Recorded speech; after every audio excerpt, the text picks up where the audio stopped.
Alien Isolation is a survival horror game set between the events of the first two movies in the Alien franchise. You play as Amanda, Ellen Ripley's daughter, who is forced to rely on her engineering skills to survive an alien encounter on the decaying space city of Sevastopol.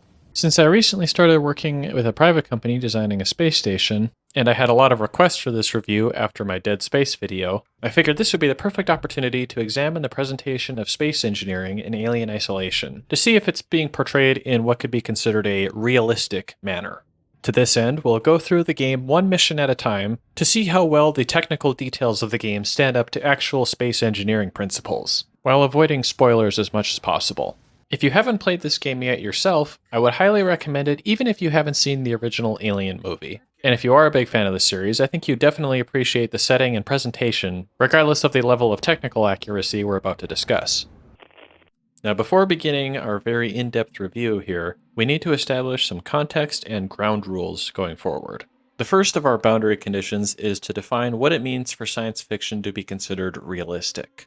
As with my previous reviews, I'll be relying on the Kakalios principle to describe the realism of this series. And in order to avoid repeating myself from what I've said in previous videos, essentially that means that a sci-fi setting is allowed one miracle exception to the laws of physics to explain how things work. In previous reviews, this was the unified field theory and/or artificial gravity. In the Alien series, we also appear to have artificial gravity involved as well, and at least in the case of Sevastopol Station, it could be possible to explain the artificial gravity of the station through orbital mechanics, in that the station could be accelerating around the planet in such a way that the resulting acceleration resembles that of gravity towards the ground plane of the station. However, there are several scenes in which localized gravity is enabled and disabled seemingly at will. So in order for these scenes to make sense, we would need some sort of artificial gravity system that would be controllable by electromechanical systems.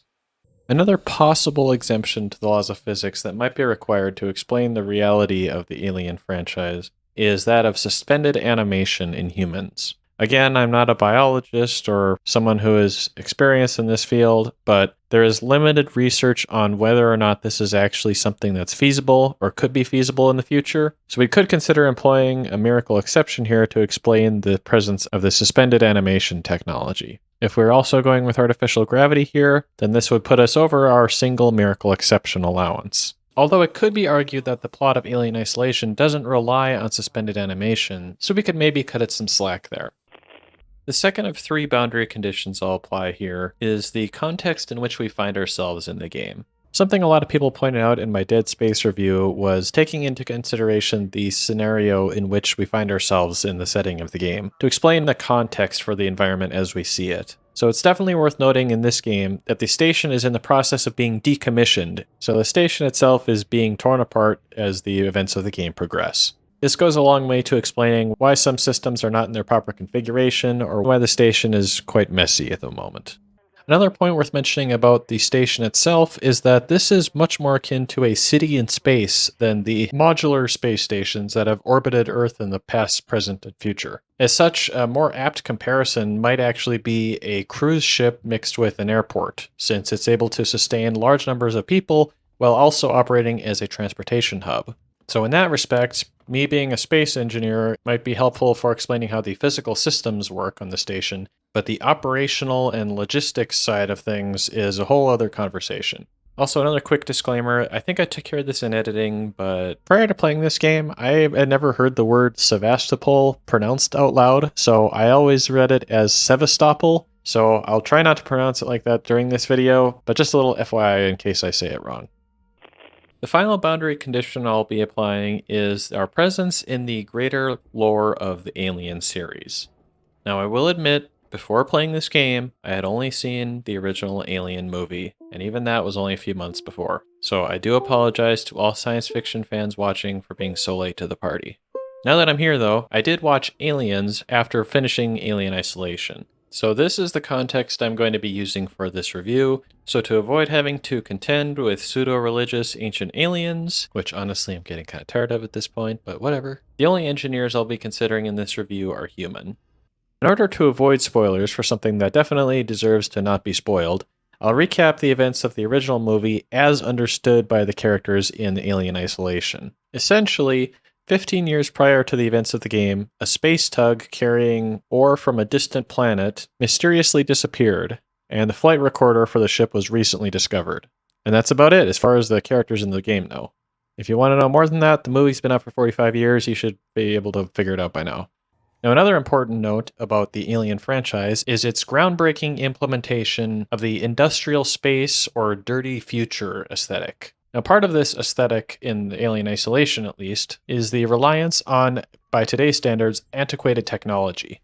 I'm not a computer scientist, and computer history isn't exactly my strongest suit, but we can look at the history of the computers used in the space program during the time period in which the movie was released, to get an idea of the level of technology we have to work with for space applications.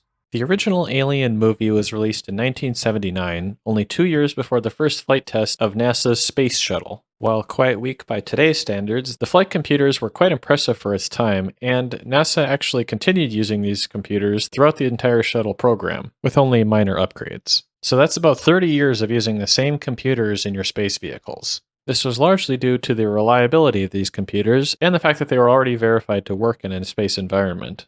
We could conjecture this to be an in-universe explanation for the relatively outdated technological standards seen throughout the Alien franchise, summarized briefly as, if it ain't broke, don't fix it. In addition to our boundary conditions, I also want to make a couple simplifications to this review.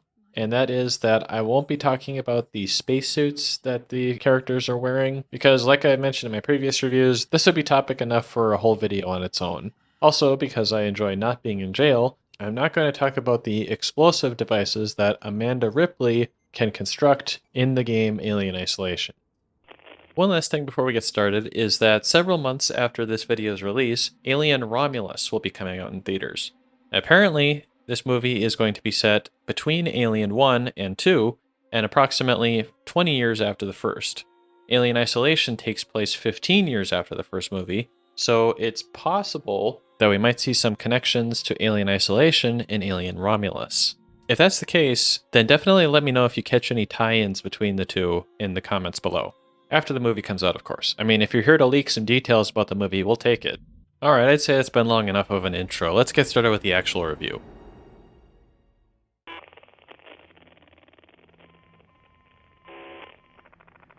As we find out from the introduction, the flight recorder of the Nostromo is discovered in the Zeta Reticuli system, the system in which the first Alien movie is set. With a distance of about 39 light-years from Earth, this gives us a sense of the scale of the interstellar expansion of humanity at this point in time. As of now, the binary system of Zeta Reticuli does not have any known planets, and the existence of dust clouds that could form planets around the stars is debatable at best. Likewise, Sevastopol Station is stated to be in the region of this star system, but given this technological capabilities of humanity at this point in time, this doesn't necessarily require Sevastopol to be located within Zeta Reticuli.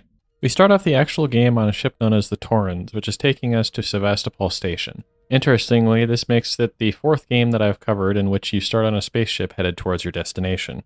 In the ship's interior corridors, we see padding on the walls and a noticeable lack of protruding edges or sharp objects. This is a very sensible design, as in the event of a sudden shift in the orientation of the ship or a sudden loss of gravity, you'll be less likely to be able to injure yourself by hitting the walls. We also see plenty of enclosed storage containers to prevent loose cargo from rolling around the ship. In keeping with its presentation in the Alien movies, we see several examples throughout the game of tobacco products. In addition to the obvious health risks, tobacco products in space would cause an unnecessary strain on life support systems that would be required to filter out hazardous compounds in tobacco smoke. While in this setting we are operating in an artificial gravity environment, microgravity is stressful enough on the human body without the added strain of tobacco use, making smoking in space an even worse idea than on Earth. However, there is a rather elegant explanation to the presence of tobacco in this game. The alternate history of the Alien universe was created in the late 1970s, before the full breadth of the tobacco industry's marketing and lobbying efforts was widely known. During this time, tobacco was widely advertised, and its health effects were continuously disputed by tobacco companies, who in the United States were also lobbying Congress to prevent or limit any restrictions being placed on their market. It wasn't until the 1990s at which point these restrictions began to become more effective, and knowledge of the health effects of tobacco in combination with tobacco companies' marketing influence became more widely known. We could assume then that in this alternate timeline, tobacco companies have maintained their influence for over 100 years longer than they have in our history. which doesn't seem too outlandish when we consider the size and power of the Weyland-Yutani Company and other mega corporations in this setting. This is really glossing over a lot of historical details though, so I would encourage you to do your own research into this topic and to double check my work. As we also saw in the Ishimura in Dead Space, these emergency phones placed throughout the ship offer an easy way to contact help in the event of a security breach or a medical emergency. Their data recording functionality is also useful for this purpose, although it's less obvious here what type of media is being used to record the data, but hopefully it's something that's also as resistant to cosmic rays as optical discs. There are a series of restraints within this airlock, as although it's usually not as intense as seen in science fiction, you can still get a rush of air occurring during a decompression sequence that could potentially knock you off balance. They could also be useful for hanging onto while you're trying to decompress something else in the ship, as a random, non-specific example. Aboard the Torrens, we see several signs that indicate that the ship is a search and rescue salvage vessel, written in English and Japanese, which is at least in keeping with the Japanese-British origins of the Weyland-Yutani Company, and makes a lot more sense than the multiple language voiceovers from Dead Space, which I still haven't gotten over. When you're going to be spending an extended period of time in space with limited rations, it definitely makes sense that you would want to be able to spice up your cooking a little bit, which I've heard is a literal thing with astronauts who enjoy some spicy microgreens to add a little bit of flavor to their rations. This monitor appears to be showing a computer network, which I'm sure some computer scientists in the audience can decipher better than I can, to perhaps get an idea of the technological capabilities of this spaceship computer. As briefly mentioned previously, using magnetic tape as a storage medium for data would render it less susceptible to corruption from bit flips in solid-state media that could be caused by cosmic rays. In other words, cassette tapes could make an effective means of preserving data when in the environment of space. Since managing power consumption and production in a space vehicle is so important, having proximity-activated lights makes a lot of sense to avoid unnecessary power consumption when electrical power is in limited supply. All personnel to the bridge, approaching Sevastopol Station. Looks like we're up.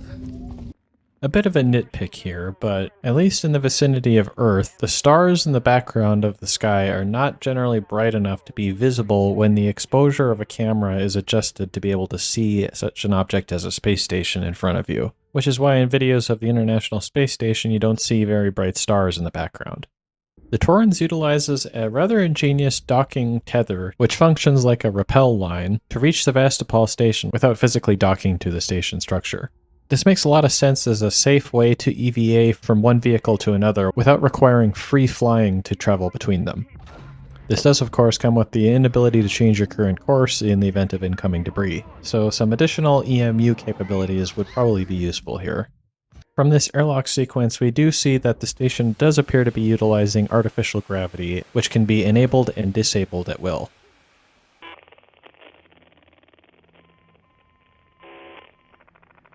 As mentioned in the intro to the video, Sevastopol Station is being decommissioned during this game, so it makes sense that we see a lot of debris haphazardly strewn around the corridors. However, that doesn't excuse the poor safety practices that are being employed for this makeshift bridge crossing over an exposed bulkhead, and someone could be seriously injured if this bridge were to collapse. Being American, I had never heard the term earthing be used to refer to grounding an electrical system before this game, which apparently is a British thing. Although it does actually make sense in the context of a space station, in that there's no literal ground to connect to.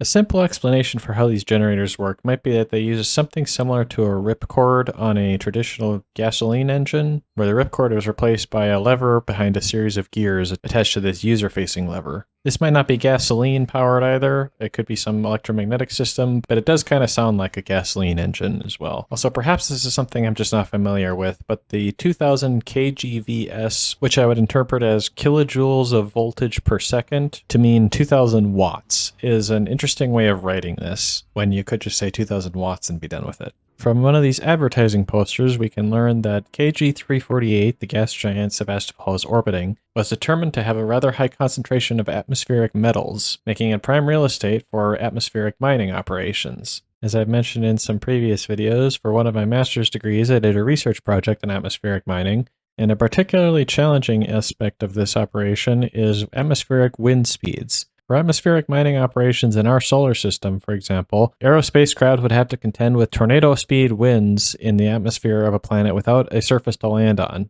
which practically limits the targets for atmospheric operations within our solar system in that regard alone. Now, if we look at KG-348 from the menu screen of the game, we can see the velocity of the winds is visible from such a great distance and in real time. Even without knowing the actual diameter of the gas giant, if the wind speeds are fast enough that we're able to see the clouds moving at this speed from this distance, over such large portions of the planet's atmosphere, it's probably going to be prohibitively difficult to actually fly an aerospace craft within that atmosphere.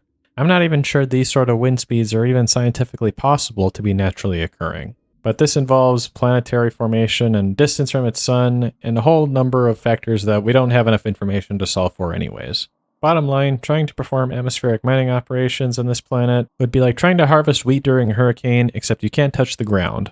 Regardless of whatever sorts of weapon restrictions or lack thereof there happen to be on the space station, it's a little weird seeing an advertisement for buckshot alongside all these other day-to-day advertisements.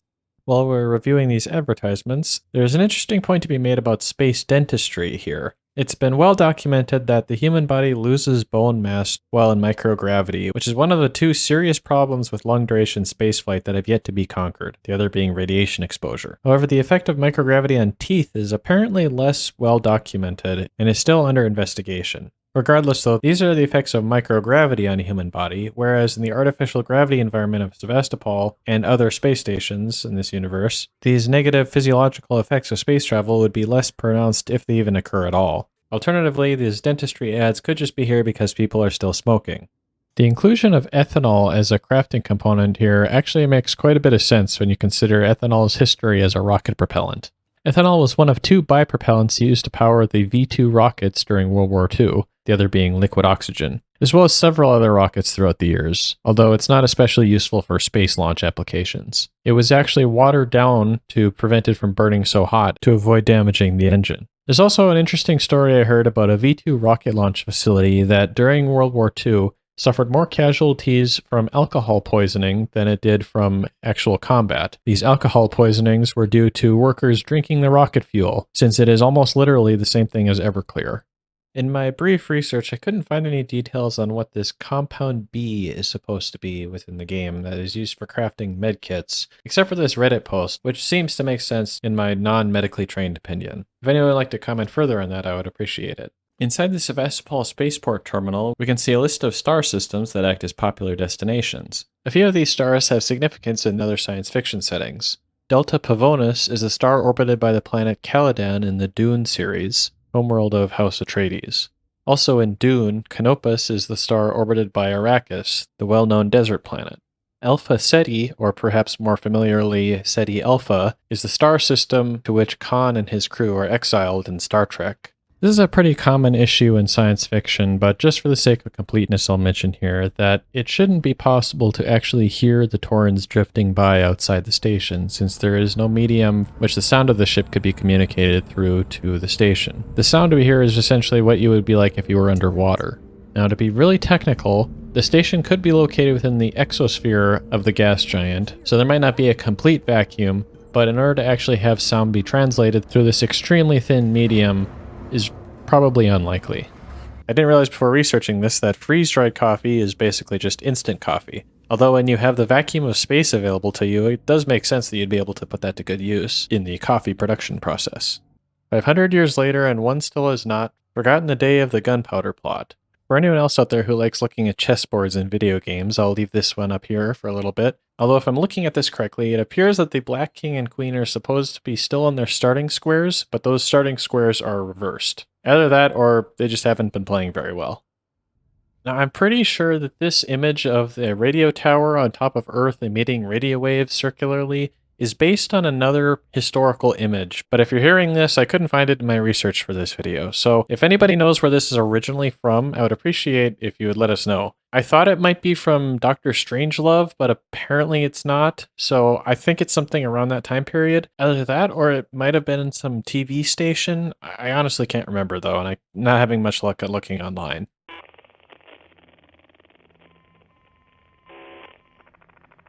Similar to what we saw in Dead Space, having these junction boxes in an easily accessible location allows you to diagnose and repair important systems without having to go hunting down their circuit breakers in a back room somewhere, which is especially useful for high priority or emergency systems.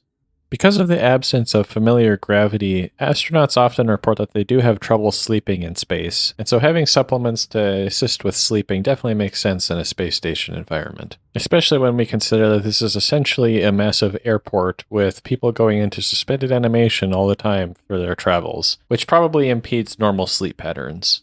We might also note here that this is not the last time we'll see this Hamlet quote, although regrettably I don't have the full context behind it to explain why it's included here. In one of the rooms in this level, we find a display rocket engine hanging from the ceiling. Based on extensive visual inspection, I've tried to put together a plumbing and instrumentation diagram for this rocket engine as best as I could. Thicker lines on the diagram indicate higher pressure. For example, upon exiting a pump, the pressure is higher, whereas after exiting a turbine, the pressure is lower. Which, if I'm labeling everything correctly, makes this one of the more realistic depictions of a rocket engine that I've seen in a video game, at least since I've been keeping track. Most obviously is the fact that there are 3 turbopumps on this engine, which are these 3 cylindrical sections surrounding the primary combustion chamber. Considering that all 3 of these turbopumps are approximately the same size, I'm going to interpret this as meaning that this rocket engine is a tri-propellant engine. It's also possible that it could be a traditional bipropellant, with one of the propellants utilizing 2 turbopumps, although unless this is just for the sake of redundancy, this might be a little overcomplicated. As far as tri-propellant engines go, there's only been one of these actually tested on the ground, and none have actually flown so far. This tri-propellant engine, built by Rocketdyne, utilized liquid lithium, liquid fluorine, and gaseous hydrogen, which, in addition to presenting some engineering challenges of the superheated lithium and the supercooled fluorine, both needing to be injected into the same combustion chamber, the resulting combustion produces products that are stupidly toxic. On the bright side, this combination of propellants produced one of the highest propulsive efficiencies of any chemical rocket ever tested, although the drawback of gassing everything underneath the rocket launch would probably restrict its usefulness, and get you in trouble with numerous governing bodies. Going back to the engine, from this flow diagram, we can see that the engine is mixing propellant 2 with propellant 1 and 3 separately. While not impossible, this is not a great way of pumping your propellant, as in the event of a misplaced spark, this mixed propellant combination could ignite within the pipelines, which would of course be bad. We also have a lack of obviously placed valves in this engine, which could explain why some of these lines seem to be linking differential pressures into a single line, but to be fair, in all of my model rocket engines I didn't have valves either. We can also see that this engine utilizes a film cooling solution for the rocket nozzle skirt. In this configuration, the gases exhausted from the turbine are injected into the nozzle past the throat. This cooler gas forms a thin layer, or film, on the inside of the nozzle, which reduces heat transfer to the interior surface of the nozzle, and by doing so prevents the nozzle from burning up. This turbine exhaust is also routed through another line, which I would assume heads back up to another part of the rocket as propellant for maneuvering thrusters. So while this might not be a typical chemical rocket engine design, it at least mostly makes sense as presented here, at least as far as I can interpret it. Also in this room, we can find what it looks like an air-breathing turbojet of some sort, which admittedly I'm less familiar with than rocket engines. However, we can deduce that it is likely using a form of regenerative cooling for its outlet nozzle, in which some cooler fuel flows over the outside of the nozzle to cool it down and prevent it from overheating. An interesting note about this type of atmospheric engine is that while we typically think of them as air-breathing, in that oxygen is provided to the engine from the atmosphere and fuel from a fuel tank inside the vessel, these supplies could conceptually be reversed, such as in the atmosphere of gas giants or planets with methane atmospheres. In these scenarios, the fuel would be provided by the atmosphere and the oxygen would be provided by a tank on the aircraft. This would most likely require a redesign of the engine internals, so you would have to make something specialized for this, which this engine could perhaps be, considering we are orbiting a gas giant right now. In addition to the great convenience of a hot food vending machine on a space station, there is research to suggest that increased adipose tissue content in the human body results in increased radiation absorption in body fat. Now, I've heard that this means that body fat essentially acts as radiation shielding, but I'm not entirely sure, based on my research, whether this is necessarily a good or bad thing, as there are still biological effects that can occur due to radiation exposure in adipose tissue. In modern and historical aircraft, the flight recorder box is essential in investigation of aircraft accidents. As such, they're typically designed to be quite robust so that they can be recovered in the event of a crash. This is not necessarily the case for space vehicles, though. For example, the space shuttles did not have flight recorders because so much of their information was already being downlinked to NASA on the ground. Now, of course, they did have some data recording technology on board, but not what you consider to be an aviation black box by traditional definitions. When you have a free-flying spacecraft out in deep space, however, this particular piece of technology could be much more important. We could perhaps say that it's possible that this flight data was corrupted intentionally to hide the events of what happened on LV-426. But in any case, if you haven't seen the movie, we still don't know what happened aboard the Nostromo.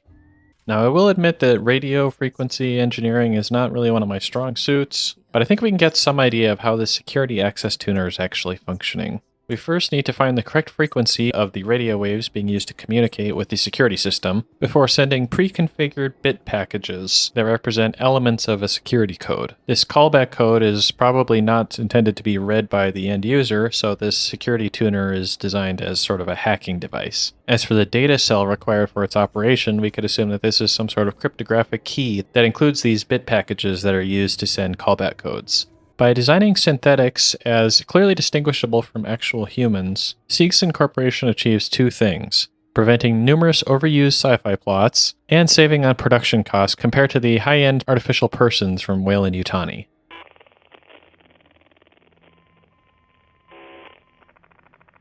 These air filter control panels seen now and again suggest that the station is using a localized CO2 scrubbing system for local life support, which makes a lot of sense for a structure the size of Sevastopol. Although in this particular implementation, if we're going to have these exposed pipes, you might as well have some valves or fittings here that can be used to actually access these lines. While it's not as big of a deal here in the presence of artificial gravity, circulation of air in a zero-gravity environment is especially important, as buildup of CO2 in pockets can cause asphyxiation if not dispersed using fans. This could also conceivably happen with other gases, with potentially more dangerous results. Fortunately, as we can see here, this isn't smoke, it's steam. Steam from the steam vents we have here. Yeah, steam vents.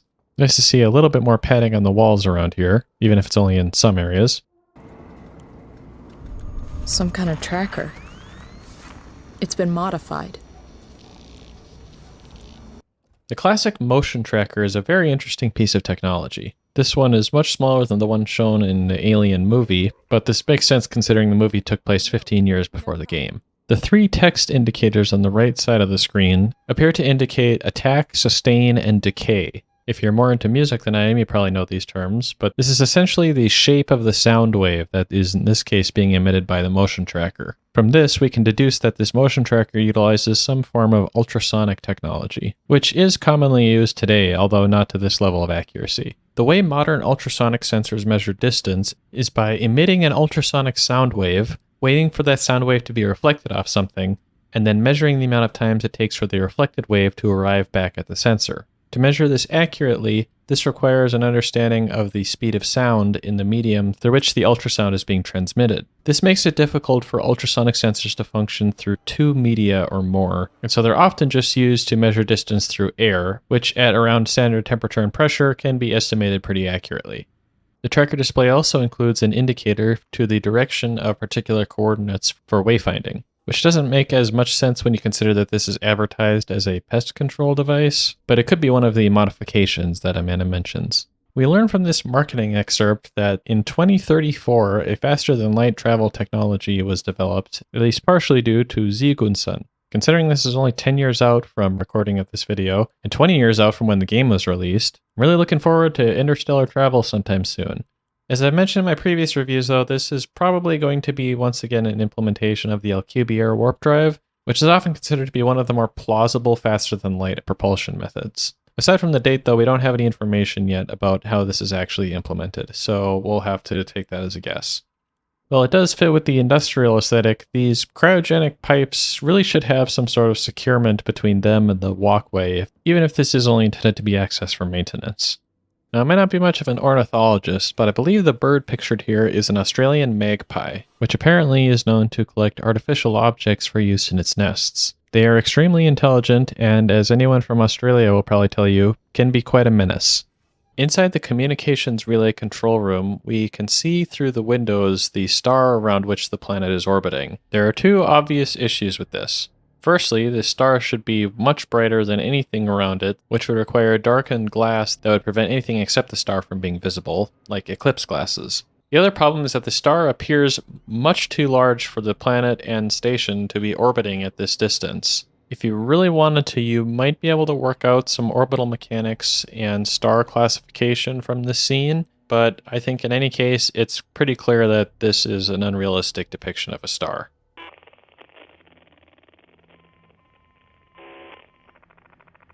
It's especially important to avoid the spread of disease in space environments where medical treatment is less available than on Earth. As such, being able to catch pest infestations as soon as they start would help prevent strain on medical resources. As far as why lice specifically is mentioned here, I'm not entirely sure. Perhaps there's some context I'm not aware of here. This elevator on the medical deck is labeled as having a maximum load of 800 kilograms or 10 persons. Converting this to American, this means that everyone in the elevator can have a maximum weight of about 170 pounds per person. I'm not sure how this would balance out statistically as far as how feasible this is, but it is worth noting that astronauts do lose weight in space up to several percent of their body weight for every 100 days. Although again, these statistics are from a zero-gravity environment, which wouldn't apply in this artificial gravity situation. Far from the rhythms of Earth, sunrise, sunset, the mind has a tendency to wander. Tragic cases. Dr. Kuhlman reports here that several of his patients suffered psychological issues due to the lack of a circadian rhythm as seen on Earth. The human body needs what are known as Zeitgeber, or time givers, to establish its circadian rhythm, and usually this comes from the sunrise and sunset. As part of our familiar daylight cycle, we associate the colors of blue with daytime and orange or yellow with the warmer light of sunset or artificial lighting. This is also the reasoning behind the warmer light night lights or warmer screen color mode that you'll see in some devices, and why people say it's not good to look at screens right before you go to sleep. Now on Earth, we of course get one sunset and one sunrise every 24 hours. But on the International Space Station, for example, astronauts there will experience 16 sunrises and sunsets in 24 hours. I suppose you could say it's something like jet lag, except instead of having to adjust to a new time, you have to compress every day down to about 90 minutes, which, as you can imagine, is not conducive to a healthy sleep schedule.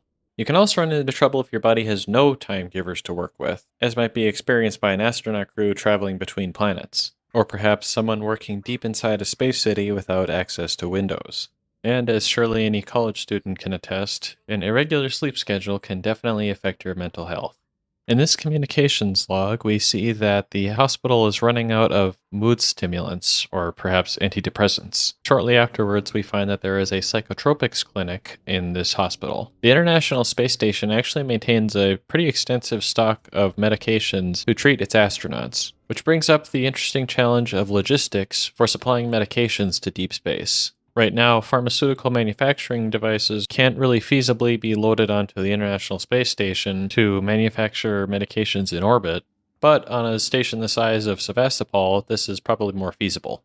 At this point in the game, we are finally forced to run away from the alien as it is starting to hunt us now. So past this point, my ability to investigate the environment was somewhat limited, as there was a xenomorph chasing after me. This isn't the case for the whole rest of the game though, so I did still get some good notes. Now I have to at least talk about this a little bit here, because the way the alien works in this game is, for one, very technically impressive, but also quite frustrating at times. Basically, as far as I understand it, the game director program alerts the alien to the general vicinity in which you are located, and the alien then tries to find you using its artificial intelligence. So its motions aren't scripted and they change every encounter. It has very good senses and it is quite smart, making it often quite a challenge to navigate around. Now on the one hand, this was extremely frustrating for quite a bit of time, as until you actually figure out how the alien works, it's very difficult to actually progress through sections of the game in which the alien is chasing you.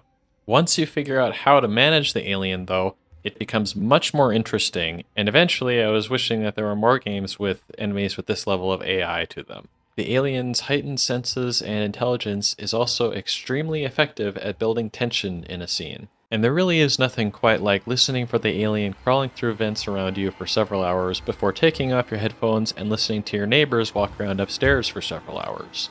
So while yes, it is extremely frustrating at times, often for a long time, The alien AI still makes for an excellent gameplay mechanic, as long as you have the patience and, I guess, intelligence to figure out how to best it.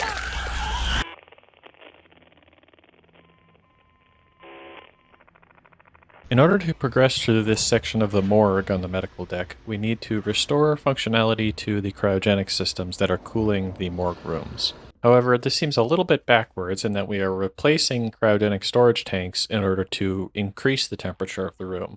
The easiest explanation for this would probably be that these tanks are to store the cryogenic gases, and so the coolant gases are being pumped out of these rooms and then back into the tanks. We also can see on this computer terminal that the coolant being used is liquid hydrogen, which liquefies at a temperature much colder than the more common liquid nitrogen.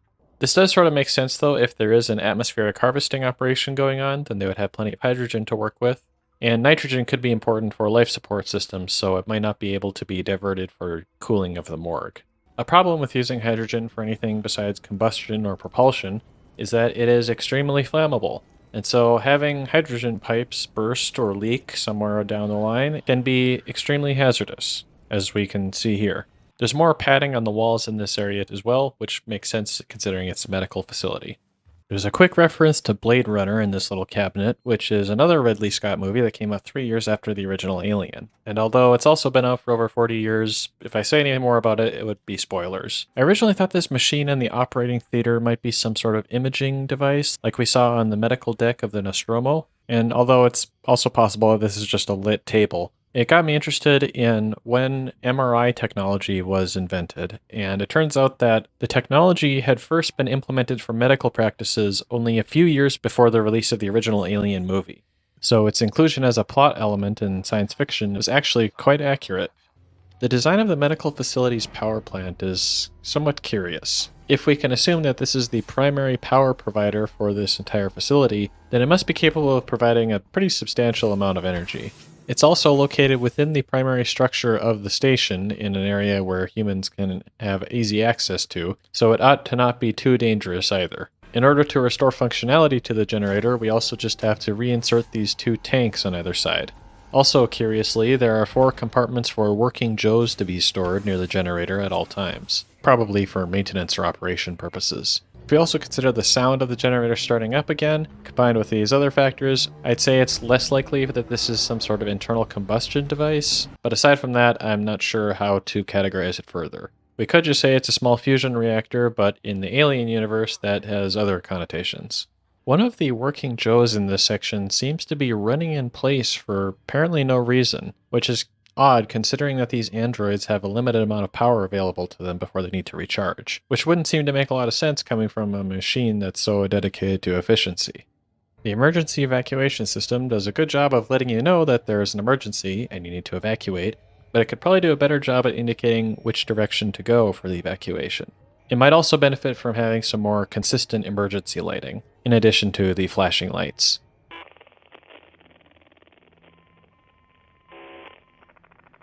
This arrangement of pipes we come across here is dripping condensation pretty considerably. There's actually quite a bit of thermodynamics that goes into the determination of condensation and dew points, and we don't really have enough information here to perform exact calculations of this manner.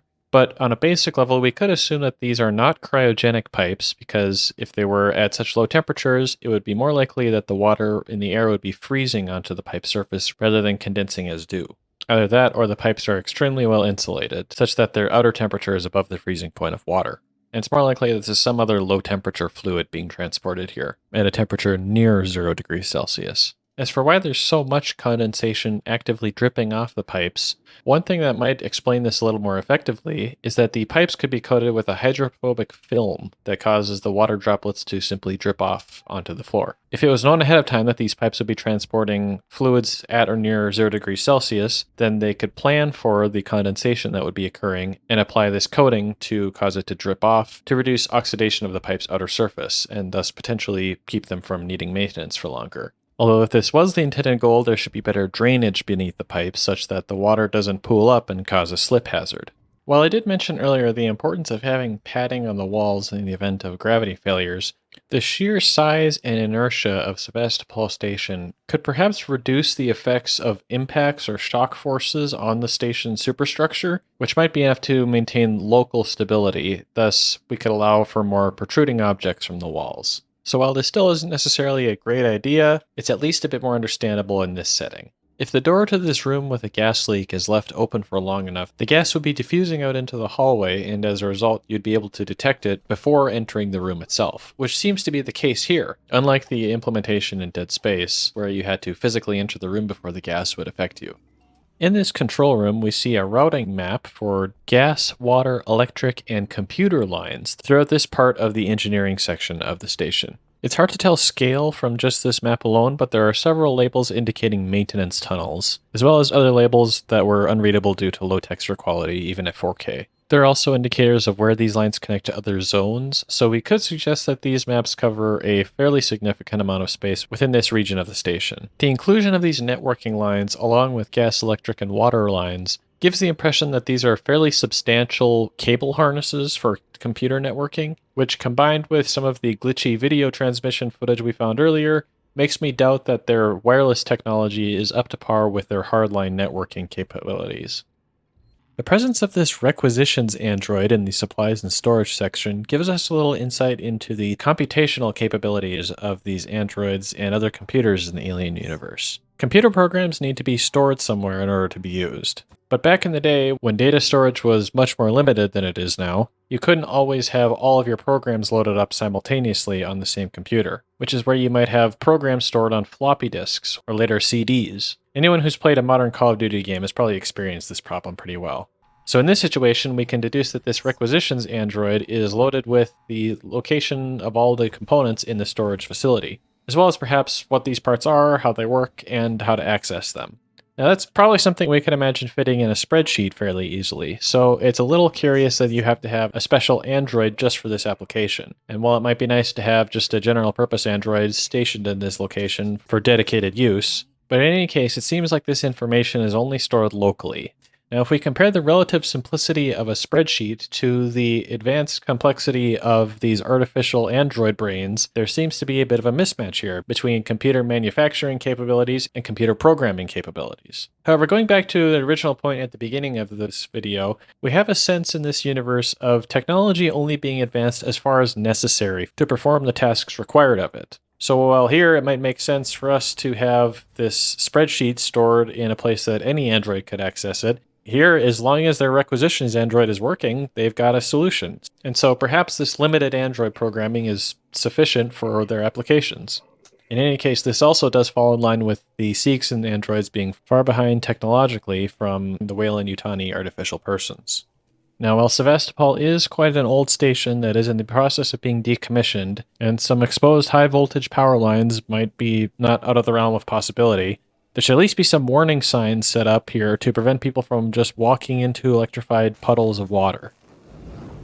The compression cylinder, where you need to fix this elevator door, appears to be half of a double-acting pneumatic or hydraulic cylinder linear actuation system, which use the pressure exerted by a compressed fluid to exert mechanical force.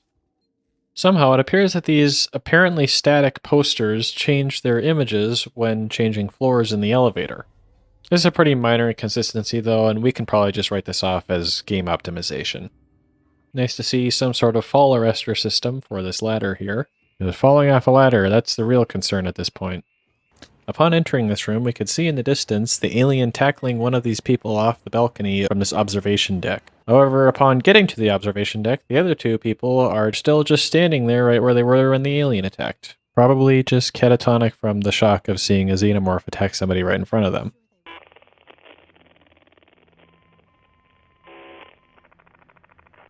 The way these windows are designed and oriented actually does make a bit of sense for this space station. Having rounded corners prevents stress concentration to reduce the likelihood of fracturing, and having them angled away from the horizontal plane of the station means that if debris were to be impacting the window along this horizontal plane, it would maintain more momentum and be likely to be deflected when impacting the window, rather than crashing into it perpendicularly and imparting more force. We need the transit to get to HQ, but it's down. Transit control is upstairs. Samuels says you're an engineer. Go make yourself useful. seeing as you screwed up the trap. Yes, the struggle of being an expert. When there's a problem that needs to be solved, and people know that you're able to solve it, you're going to be the one to do it. The design of this cutting torch that we acquire is very similar to the torch seen in the movie Aliens. However, in that movie, it functions as a welding torch rather than for cutting. Turns out this is actually possible with a single torch, with the inclusion of an oxygen line in addition to the gas or gases used to generate the flame. Normally in a cutting torch, the gas or mixture of gases creates a flame that's hot enough to melt the metal, which can then be welded together by melting the two pieces of metal together. To perform a cutting operation then, once the two metal pieces are molten, the molten metal will be sprayed away by the oxygen jet, thus resulting in a cut. While these tanks are labeled, I'm not entirely sure what gas is supposed to be used here, so it could be some futuristic mixture that produces a high temperature flame on its own. Now, while this game does take place several years before the Aliens movie, we could suppose that this inlet on the bottom of the torch could be used for intaking oxygen, which is then pressurized and then exhausted through a concentric nozzle to produce the cutting jet. This is probably a bit more than necessary to explain this device's operation, though, and is more just for the sake of consistency. In any case, though, the cutting speed with which this door can be opened is indicative of either a metal with a very low melting point or an extremely hot flame.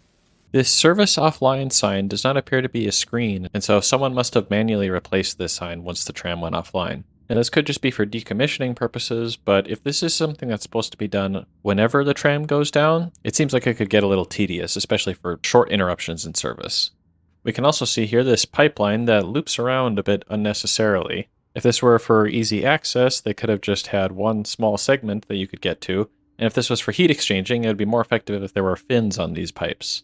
Since there are a number of turns in this pipe, though, I suppose it could be useful for slowing down a flow inside the pipe, but there's probably better ways of accomplishing this.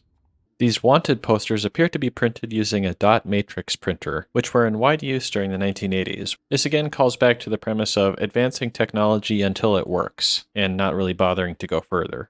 I don't think I've ever actually heard of Earth's star being referred to as the soul before, and so perhaps this is just a translation issue. Now, weirdly enough, the game actually doesn't give you an indication of when you've completed Mission 8 or Mission 9, so I'm going to kind of arbitrarily divide them as before and after this next sequence.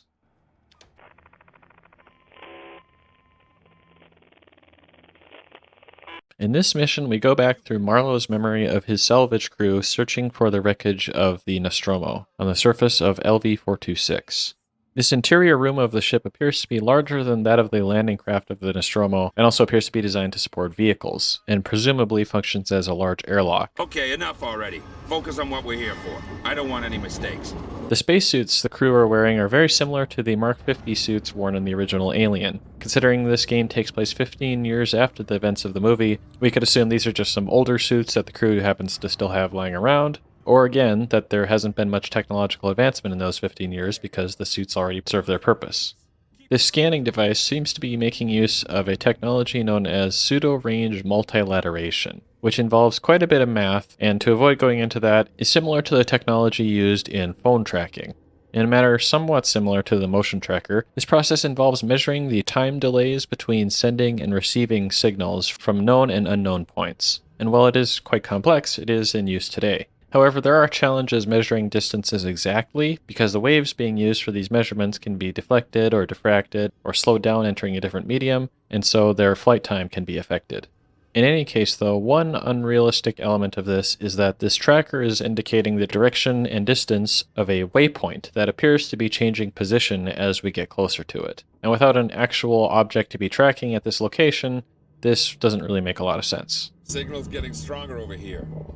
Now, I might not be an explosives expert, but this seems like a pretty short safe distance that you have to move to in order to detonate this explosive. This could depend on the planet's atmosphere, though. The two primary dangers of explosions are the pressure wave and debris or shrapnel that are propelled by the explosion. If the atmosphere of the planet is thin enough, it would be more difficult for the shockwave to propagate and maintain its strength over a similar distance as in a thicker atmosphere. However, this would also mean less air resistance for debris, and these rocks look pretty big. Let's get going. Follow me. A nice attention to detail here with these spacesuits is that the other crew members' voices always come out of the left side of the headphones, at least primarily. As mentioned with the pressure waves, when you're operating in an environment with thinner or no atmosphere, you'll need some other means of communication besides sound transmission through the atmosphere, which typically is a radio. Now, if you're a fan of the original Alien movie and haven't played this game yet, I don't want to completely spoil what happens in this level, because this part in particular is quite an experience in first person. Without giving too much away though, I will say that it is always very convenient when alien technology somehow happens to just work for humans who have no advanced knowledge of how it's supposed to function. They also could have put a little bit more time into modeling this winch mechanism, as it seems pretty overly simple here. If it wasn't clear enough already from the hazardous radiation, long travel times, lack of life-sustaining resources, and just general danger, the premise of the Alien universe definitely gives yet another reason for why robotic exploration of space is usually a good idea to start with.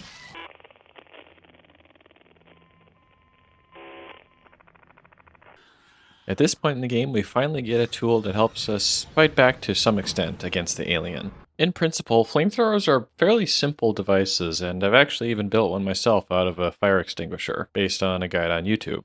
The simplest way to do this is to just exhaust a flammable gas through a spark or flame that produces a larger flame when the gas passes through it. A slightly more complex but perhaps more effective flamethrower can be made by propelling a flammable liquid through this pilot flame. A spark gap can also be used in place of a secondary flame as well.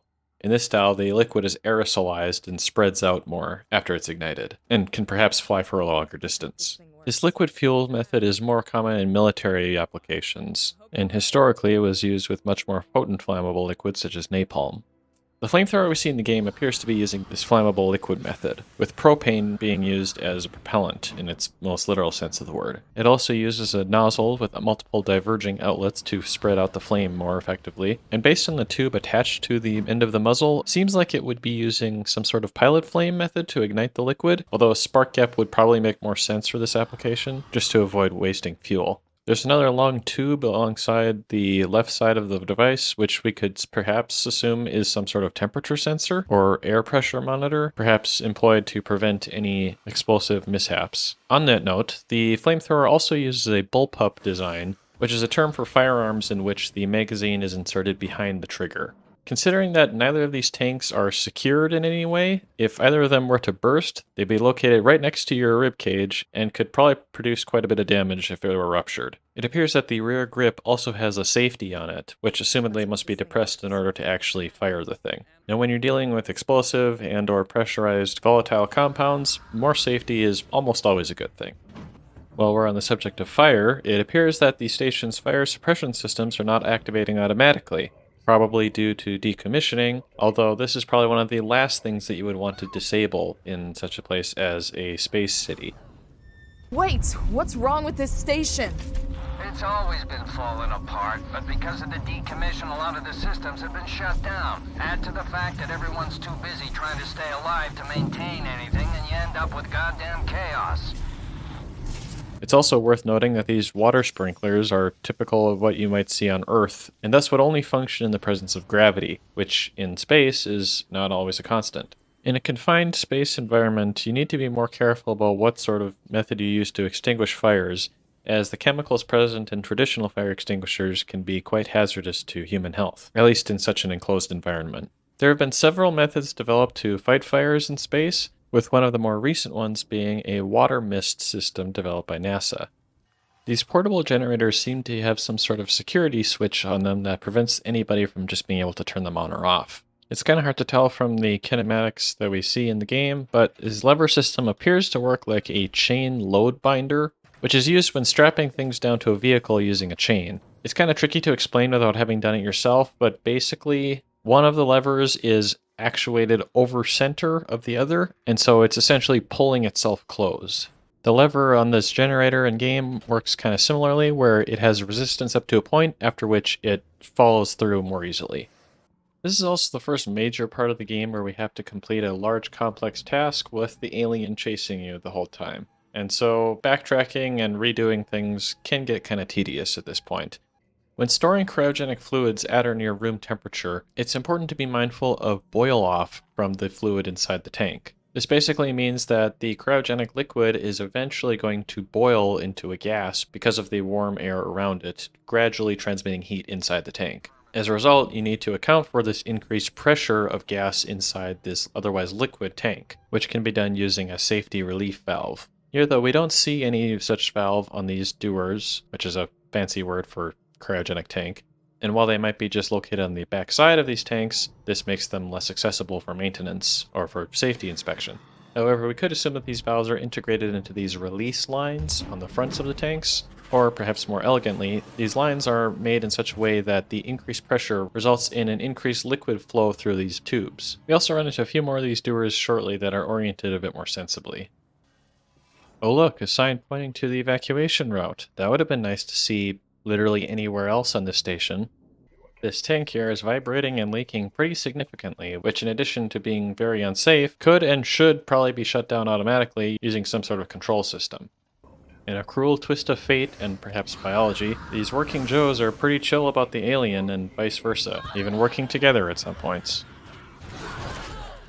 As mentioned previously, magnetic tapes could perhaps be more effective for storing data long-term in space, as they're not prone to damage from radiation. Magnetic tape data storage technology has actually been developing into the 21st century, and while it's still quite slow on the order of old hard disk speeds, since storage capacity is based on tape area, this technology has been advanced to the point where one could even store hundreds of terabytes aboard a single tape drive, which in 2024 sounds like a lot. This decontamination room has transparent panels to protect sensitive hardware behind them. Since this hardware isn't just built into the walls, it's possible that this was added after the fact, either as a required element of the decommissioning process, or perhaps as an aftermarket installation by Gemini Exoplanet Solutions, the company operating in this part of the station. This next room, run by said company, contains several demonstration mechanical devices that are apparently intended for sale. These machines closely resemble tensile testing stands, which are used to test the tensile strength of a material by literally ripping a sample in half. These samples have a standardized dog bone shape, which we can see here in the game. I remember seeing one of these in operation during one of my materials classes in mechanical engineering, and it's pretty cool to watch a piece of metal just suddenly break in half from being pulled apart. So something to look forward to in engineering school. There are also a couple of 6-axis robotic arms in here that we can presume are doing similar materials testing operations. When upgrading the cutting torch, we can see that it now uses a different fuel tank, which makes sense as we can now assume that we are using a fuel that burns at a higher temperature. However, the game mechanics don't really seem to make sense in this regard, as once we get this upgraded torch, it unlocks the ability to cut through thinner metallic panels than we were at before. Granted, this could be metal with a higher melting point, but considering how much thinner it is than the thick slabs of metal we were cutting before, it's a little weird that we weren't able to do this with the original torch, even if it would have just taken longer in the first place. Either that, or these metallic panels might just have extremely high melting points. With that said, it is nice to see that there are mechanical overrides for some of these doors, but the fact that they are restricted by security access is at least a little bit of an impediment to safety. The working Joes will proudly report how flame resistant they are, stating that they are resistant up to 1210 degrees. Whether that's Fahrenheit or Celsius doesn't seem to matter though, because propane itself will burn at hotter temperatures than this, and probably the fuel being used for the flamethrower is able to burn hotter. But since fire will eventually disable an android, it's possible they're just being overconfident. Inside this maintenance shaft, we see a series of cargo-moving robotic arms that appear to be intended to process large containers. I say series because they are all using the same track, and thus wouldn't really be able to effectively utilize the entire length of this maintenance shaft, as they would be unable to pass each other. We find another of these strange reactors in Gemini Exoplanet Solutions, and while we can't really get much more information about how it operates here, it does appear that these androids stationed within it are intended for maintenance purposes, as might have been expected. While some leakage of air is to be expected, this is a pretty significant leak in these windows here. There are apparently several ways of patching a leak on a space station, depending on whether it's accessible from the interior or if access to the exterior is needed. This has actually been done at least twice on the International Space Station when small air leaks have been repaired by astronauts and cosmonauts aboard the station. Wait, I'm in. The lab can be separated from the main station. Bring it back online, and systems can reconnect. This particular laboratory from Gemini can be detached from the rest of the station in a modular fashion. In contrast to the monolithic structure of Sevastopol, Having a modular design allows for benefits such as replaceability, easier maintenance and upgrades down the line, and easier expandability as well. These benefits aren't exclusive to space stations, as a matter of fact, and modular design is generally considered to be more practical in many fields. And especially useful for such a modular design, they have clearly labeled evac routes, which again should be more common. From this vantage point, we get to see that KG-348 has apparently 5 moons orbiting the planet. Based on the lighting, it almost appears like this blue moon has a substantial atmosphere as well, but it's hard to tell conclusively from here. It's also a little weird that we couldn't see any of these moons prior to this point in the game, although it is possible I just missed something there. There's a whiteboard in this lab module indicating the cleaning schedule for the laboratory. There's also some math written here that uses logarithms, and since I've never been particularly fond of logarithms, I'm not going to go through the math itself, but it looks like they're trying to figure out the probability of everybody having to do cleaning on this particular day, which if nothing else is an indication of why you don't let engineers get bored. And if it wasn't clear before, we do find out pretty conclusively in this section that the artificial gravity on the station is artificial. So again, we'll have to rely on our miracle exception at this point. With that, I'll avoid mentioning too much about the end of this chapter, and finally, move on to the next one.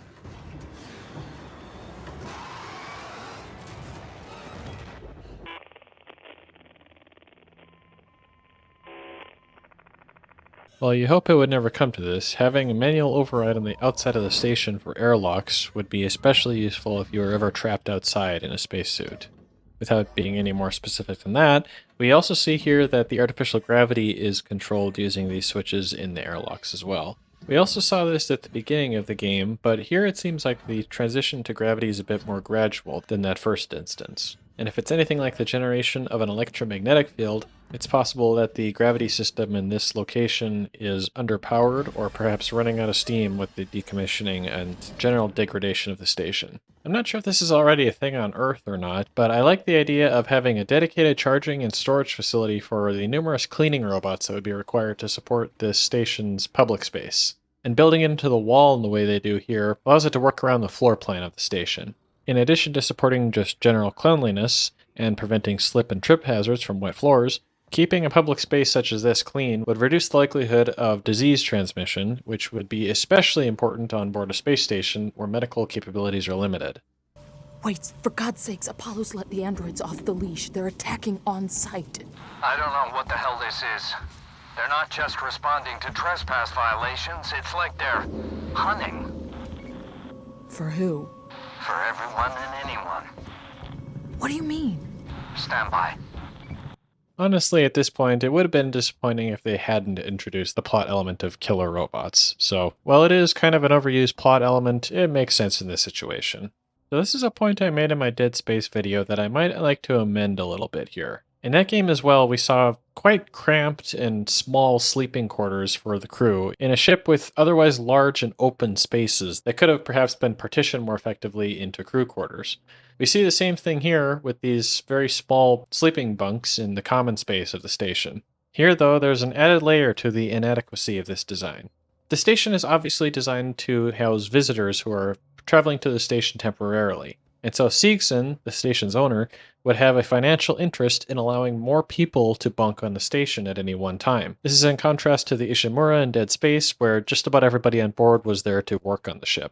But while the physical space allocated to crew quarters might be quite small, we also would have to consider the strain on life support that would come from every individual person on the station. Now for a giant space city, this probably isn't much of a concern, practically speaking, but on a smaller ship, this might be an issue where you might end up with more people on board than the life support systems can handle. Sort of along the lines of not having more people on board a ship than you have seats in lifeboats.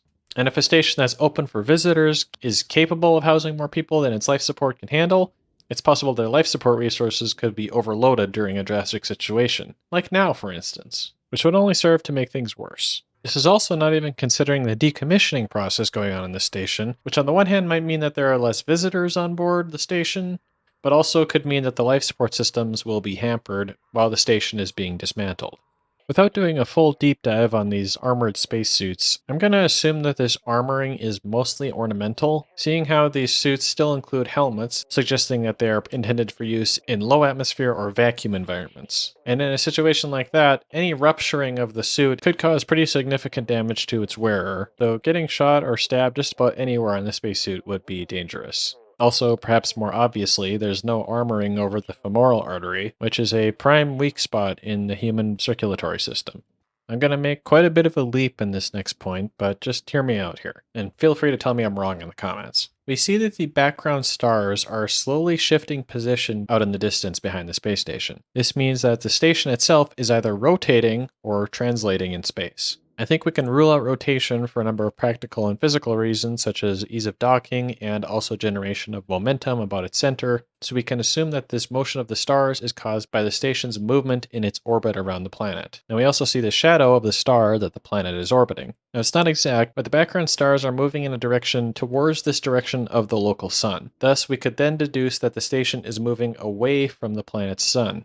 And in order to be doing this in the orbit, it is essentially approaching the night side of the planet. Now, most but not all planets rotate counterclockwise, that is to say, the sun rises in the east and sets in the west, like it does on Earth. From our view of the planet from the loading screen as well as the windows, and just to be consistent with the direction of up, we can see that for Sevastopol Station to be orbiting into the night side of the planet, it must be orbiting in a clockwise direction. While this is backwards from the planet's rotation, it's not impossible to do this, especially when you're not worrying about getting a boost from the rotation of the planet when you're launching into space for the first time. If we look again at the planet's atmosphere, we see that its wicked storms also are primarily rotating in a clockwise direction.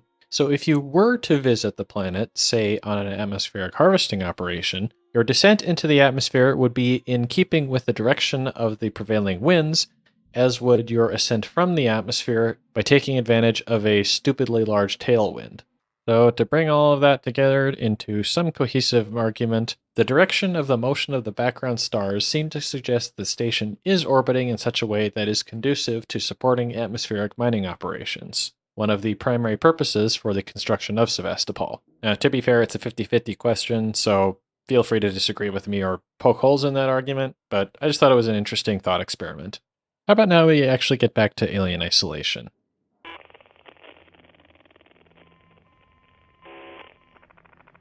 On our way to the station AI control room, we find an elevator that is out of service. So naturally, we just take the stairs up to go around it. Except, apparently there are no stairs, so we are forced to climb up through the elevator shaft instead. It's possible that if there is a staircase that it's just blocked off or inaccessible at this point, but still, there should really be an accessible staircase in the event of emergencies to have at least some alternative to an elevator. Also, whichever worker left this ladder here as a bridge to go between these elevators probably deserves to lose their job, as this is an uncommon instance of a system that is safe only in the event of a gravity failure. Although I will concede that it's possible that somebody just put these here as an emergency route after the chaos of the game started. It's awfully convenient that there is a gas diversion line that redirects the gas flow right in front of this doorway. I suppose this could be some sort of security system, but there are so many ways that could go wrong, such as if the gas were to explode instead of igniting. Also, based on the appearance of the wall, it doesn't appear that this gas jet is intentionally placed there. And if it's supposed to be security against androids, well, that doesn't seem to be working out very well. Not sure we can say this for all the elevators on the station, but at least this one has been inspected for health and safety. Upon reaching the android labs of Seegson Synthetics, we get more information about the operation of these Working Joe androids. Throughout this section of the facility, at least, we see equipment that resembles more of medical devices than it does stuff from a machine shop. While it may be synthetic, the mechanisms of the androids clearly utilize a biologically inspired design fairly extensively, and as such, the repair operations that would be required to support them resemble medical procedures to an extent. This could include repairing issues with fluid delivery inside the android body, or operating on actuators used in the joints and limbs. These actuators could perhaps be made with shape memory alloys such as nitinol, or otherwise known as muscle wire, or using hydraulic systems, which would explain the number of tubes inside the android bodies, or perhaps a combination of these two mechanical devices. Either way, it seems like they're more advanced than simply using motors or solenoids for joints. Also within Seegson Synthetics, we find this reformat chamber, which is used to program androids as they're produced, and reformat them once they need to be reassigned. This machine takes the recognizable form of an MRI machine that would normally be used for applications that would require looking inside a human body. It's possible that this is some advanced technology that involves magnetic manipulation of the android's neural network. Oh, this is getting pretty speculative. However, I will say, though, that it is important to know about for actual MRI machines is that they are very powerful magnets, and as such, having any metal on your person inside an MRI machine can be very dangerous. Even having metal shavings under your eyelids after working in a machine shop can be quite a problem. So having an actual MRI machine to function on assumedly partially metal androids doesn't seem like the best idea. Remove the red cable first. Okay, red first. While I do recognize that this is a video game and it should be accessible to non-engineers, it does always seem pretty convenient when the solution to a complex technical problem involves solving rather simple puzzles. Best case scenario, we could say that these puzzles are the result of properly setting up the system in question such that if something does need to be changed or something goes wrong, fixing it is not especially difficult. Aside from the lack of a fall arrestor on these ladders, which does come in kinda handy here, this gondola and surrounding walkway does have pretty decent railings on it, which is nice to see that there's some consideration for safety here.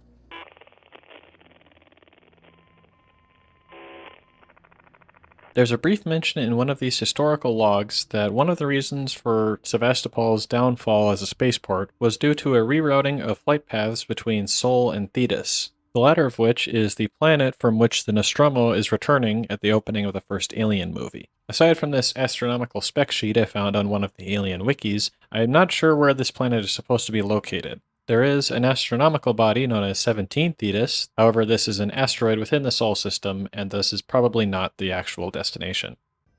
From a practical level, it seems a little convenient that these scanners are capable of detecting weapons specifically, and not just metallic objects, but I'm also not really interested in looking up how TSA scanners work and try to figure out if this is actually a thing or not, so I'll just say that one way you could accomplish this would be to scan for particular components, such as specific metals that are often used in weapons.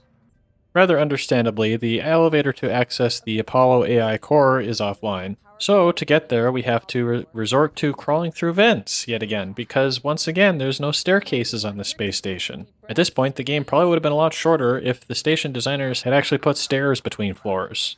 The sounds made as these hallway lights turn on sounds like that of fluorescent lights. While their efficiency might make them a useful choice for illuminating large areas of space station, a potential challenge to using fluorescent lamps comes from the gas filling of the lamps, which contains mercury in small amounts. Now, in small amounts, this isn't much of a concern. On a space station like Sevastopol, though, if enough of these were to break, they could potentially cause issues with life support systems.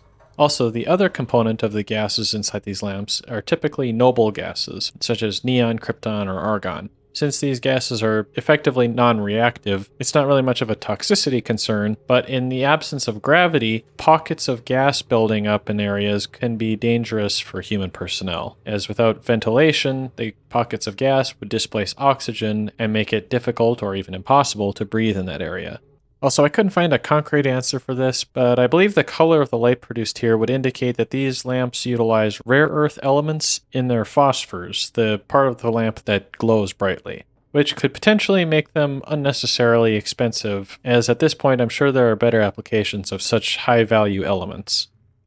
The outer room of the Apollo computer cores appears to be an anechoic chamber, which is a room with these special wall panels that prevent echoes of sound and/or electromagnetic radiation, depending on the design and materials used. Considering electromagnetic shielding for the Apollo core, this actually makes quite a bit of sense for maintaining the integrity of the data processing taking place inside the core. Such a chamber could reduce the radiation exposure of the internal electronics, thus preserving their lifespan. A more pressing concern for protection against would be the intrusion of cosmic rays into the computer circuits, as cosmic rays are actually capable of flipping bits inside computer memory, and on several documented occasions this has resulted in major effects in computer systems on Earth. The hazard of cosmic ray bit flipping in space is more prevalent, since space systems wouldn't have Earth's atmosphere to shield against cosmic rays. However, I'm not sure how effective an anechoic chamber would be at blocking cosmic rays, since these primarily consist of charged particles rather than electromagnetic waves.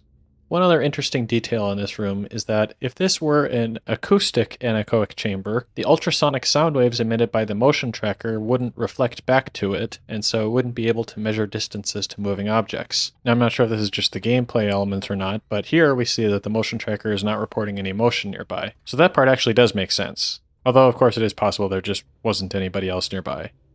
Alright, so I'm not a computer scientist, but I did take one machine learning class in college that I feel like gives some good background knowledge for how this whole AI craze is functioning, and just to give you a general idea of how neural networks function for machine learning, to provide both context for the Apollo core here, as well as sort of demystify all this marketing speak about AI that's going around lately. But again, I'm not a computer scientist, so if I mess something up here, feel free to comment about it or explain further, as I know this is a very complex field and there are a lot more details to it than just what I'm about to say here. So at a very basic level, a neural network essentially consists of neurons, which are essentially problem solver nodes. They will take an input of a mathematical value and compare it against a target value and then produce a difference or error in their input.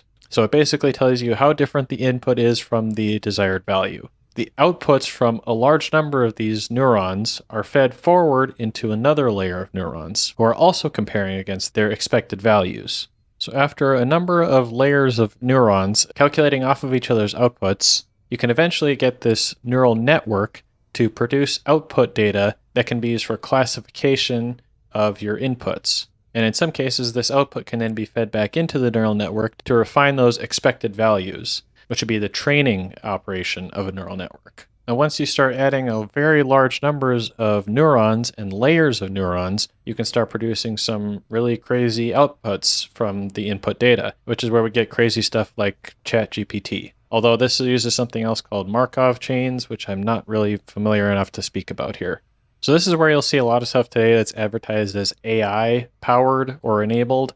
And a lot of the time, it's just machine learning enabled, which has been a thing for quite a long time now. Now, third disclaimer, I'm not a computer scientist, and this is mostly going off of memory, so definitely do your own research and feel free to correct me in the comments again. But even just having a little understanding of the basic operation of AI definitely helps it to be less scary and mysterious, at least in my opinion. And it also makes the presence of Apollo here in Alien Isolation a lot more understandable and seemingly realistic, which the same can be said for the androids, both from Seegson and Weyland-Yutani, who seem to be capable of processing at least on the level of, say, GPT-2 for Seegson or ChatGPT for Weyland-Yutani artificial persons. So given another 100 years of development, these androids' processing powers at least don't seem too unrealistic.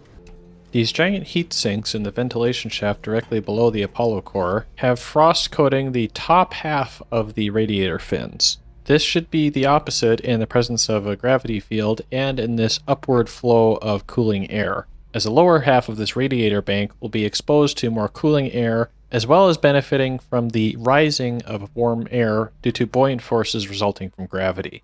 Now, the exact sequence of events isn't entirely clear here as far as whether or not this was planned ahead of time, but it appears that from this Apollo communications log that the Weyland-Yutani company was able to complete a purchase of Sevastopol Station in perhaps as little as 1 day after the medical report of the alien arriving on station. Again, assuming this wasn't planned in advance, which it possibly could have been, seeing what happened with the Anesidora, the economic scale of Weyland-Yutani as a company to be able to make this sort of purchase effectively on a whim would make them an astronomical financial powerhouse.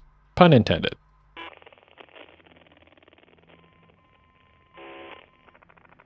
Fairly small detail here, but based on their blade orientation, these fans are spinning in the correct direction to either propel this cooling air upwards or to perhaps extract energy from it as a turbine. In any case, though, it's at least a nice bit of attention to detail.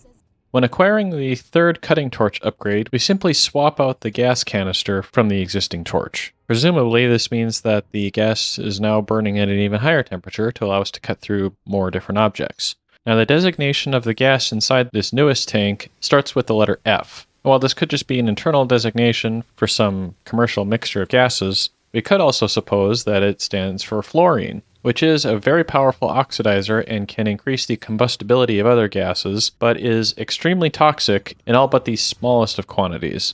So if this is really a fluorinated gas for use in a cutting torch, this seems like a very significant toxic hazard.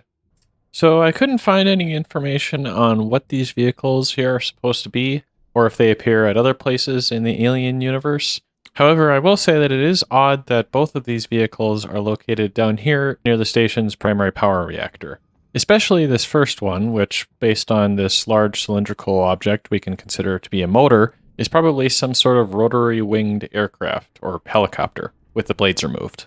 It also appears to have propulsion units that are probably air-breathing engines to provide forward thrust. Although unless this isn't fully assembled, there doesn't appear to be a tail rotor to provide counter-rotation. Why you would want to have this on a space station, unless you're shipping it somewhere, doesn't really make sense. We're not really near any shipping locations in the station. There is one place here that could be potentially flown in, as we'll see shortly, but even that seems too dangerous for this sort of thing.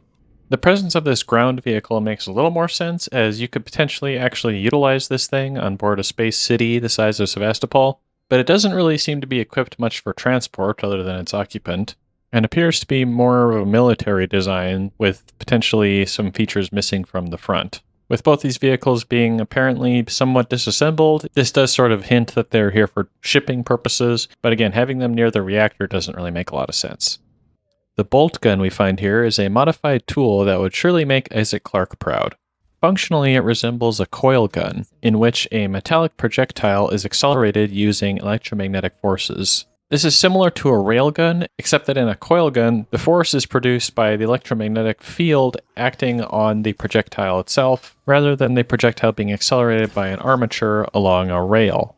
The bolt gun itself almost appears to be a reconfigured impact wrench, with the addition of a barrel and chamber at the front of the device. My best guess at how it's working is this impact wrench rotor is spinning through a magnetic field that's generating a charge, which is then dumped into a coil loop around the projectile, producing a large current and thus a large amount of magnetic force that drives the projectile forward out the barrel. If this is how it works, this doesn't seem too impossible to do, actually, which makes me think it might actually be plausible to accomplish this in real life. If it does work, of course, I don't take any responsibility for any injuries that might occur as a result. The reactor chamber for Sevastopol consists of a massive room large enough to have its own weather, containing giant spark gaps surrounding a central fuel storage station. Now for this I'm going to have to be rather speculative, but I think I have a decent explanation for how this reactor is actually functioning. To power a space city the size of Sevastopol, the only really feasible power generation source that we know of now would be nuclear fusion, aside from maybe a Dyson sphere, but we're not using that. So fusion it is. Nuclear fusion works by compressing atoms of fuel so closely together that they fuse together into new atoms, releasing massive amounts of energy in the process, as a result of breaking the bonds in the nuclei of those atoms. The most effective and feasible fuels for this sort of thing is deuterium and tritium, which are two isotopes of hydrogen. And with Sevastopol orbiting a gas giant, obtaining large amounts of deuterium would probably be somewhat feasible. See my previous research, for example. Now, in order to actually fuse atoms together, a large amount of energy is needed in the first place to actually get them compressed enough to the point where this fusion can take place.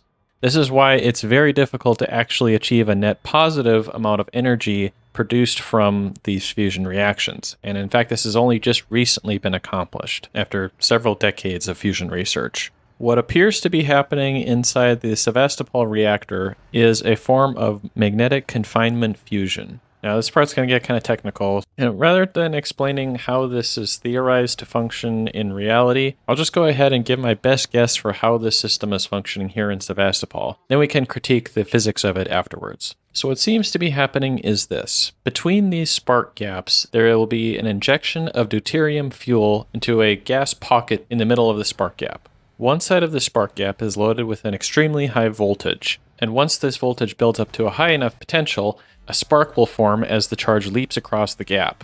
This spark then ionizes the deuterium gas between the two terminals, forming a plasma. The interaction of the plasma and the electric current forms a magnetic field that pinches in this plasma towards the central axis of this spark gap. As this plasma is pinched together, it becomes compressed and hot enough for the deuterium gas to fuse with itself, resulting in a nuclear fusion reaction. Now, this process itself has actually been accomplished in real life, where it is known as a Z-pinch or zeta pinch. The problem with this method, as with almost all other nuclear fusion methods, is the acquisition of more energy from the reaction than it takes to initiate the reaction, which is also why this Z-pinch method apparently isn't considered as viable as much these days. And even here in the Sevastopol reactor, the fusion reactions between these spark gaps would just be emitting neutrons and energy out into the atmosphere of the room. So it seems like there's not a very effective way of capturing the energy produced by these fusion reactions. It's possible the magnetic confinement systems used to initiate the pinch is able to pull some of these neutrons back towards it in order to capture them to produce electricity through neutronic heating of a absorber material. This is how traditional nuclear reactors produce energy and is essentially the same mechanism as a steam engine, where you're providing heat to a supply of water that is then transformed into steam, which drives a steam engine. There are other ways of doing this, like with thermoelectric effects, but often it's still a mechanical process. One more radical idea I had about this was that perhaps if these nuclear fusion reactions are occurring fairly quickly in this room, they could be used to actually heat up the entire room itself, with the air in the room as a working fluid that is cycled through some sort of thermal engine to extract work from the motion of the air. This might explain the presence of the rain in this room, as the humidity could be used to both improve the likelihood of a spark occurring through the gap, as well as provide additional heat capacity for the air of the room itself. At the same time, though, I don't think this sort of whole room heating system would be very efficient, as you're going to get pretty significant losses in the no doubt turbulent airflow throughout the room, and you're still going to be limited by the efficiency of whatever system you're using to pull energy out of the room, such as wind turbines. Aside from actually capturing the energy, though, this doesn't seem like a totally unrealistic energy production system we've got going on here in the reactor. One more note about the reactor as well is that there really ought to be better railings than this. I mean, especially if the whole room is filled with a working fluid that's going to be heated and cooled rapidly, there really should just be fully enclosed walkways throughout this room. Yes, I'm not going to let railings go, even though it's a giant nuclear fusion reactor. Safety is important. I mean, we never would have actually gotten to this point if people had just followed safety protocols in the original Alien movie. But I digress. Immediately upon exiting the reactor chamber, you can tell pretty quickly that things are about to get much, much worse. Now, I'm not going to say too much about this next section, because this is one of the most tense and frustrating parts of the entire game, and I'd hate to spoil it for anybody who hasn't played it yet. However, I will briefly mention the design of these reactor cores we see down here in the reactor maintenance sector. Originally, I thought this reactor was somehow utilizing the Casimir effect to extract energy from virtual particles between these two surfaces in the center of the device. But as it turns out, these are supposed to be fusion reactors. I won't go into any more detail on that theory, and the theoretical physics guys could explain that in the comments better than I probably could. I think more likely, though, is that this reactor is also utilizing a sort of magnetic confinement fusion, but unlike the giant reactors we saw in the main reactor chamber, we could suppose that these flat surfaces are intended to be neutron absorbers for more effective small-scale harvesting of energy from the fusion reaction in the center. This would, of course, require an amazingly heat-tolerant material, but I'd say it still explains the other details of the machine fairly well.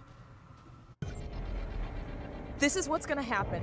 There are emergency overflow circuits that feed excess power into the local capacitor banks on each tower. If I decouple them and discharge the system, the purge will be external. The nest is right in harm's way. Basically, what this means is that for each of these nuclear reactors, there's an emergency storage system, which would be giant capacitors, that can absorb any extra energy output from the reactors themselves, which seems like a good problem to have for a nuclear fusion reactor. But anyways, if the reactors are outputting this energy without any place for it to be stored, it's going to have to go through the main power systems, and if those systems are loaded with more energy than they're capable of dissipating, they could quite likely become damaged. You'd think there would be safety mechanisms in place to prevent this from happening, especially if it's at least possible for these reactors to be overproducing energy in this way. But again, given the current state of the station, it's not really that surprising. Also, just in case it really has to be said, standing next to an exposed nuclear reactor, whether fusion or fission, is definitely a bad idea and would lead to various health concerns such as high-energy neutron bombardment, radioactivation of isotopes within your body, extreme thermal damage, and the most painful death you could probably ever experience. And while these hazards are less severe for nuclear fusion reactors, at least experimental ones, In the interest of prolonging your life, don't stand next to an exposed nuclear reactor, like we see here in Alien Isolation.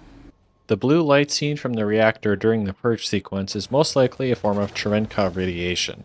Essentially, this is a light produced when charged particles are moving through a medium faster than the wave propagation speed of that medium. Or as Wikipedia puts it, it's similar to a sonic boom but with light. Also during this purge sequence, you again realize that things are still going to be getting much worse.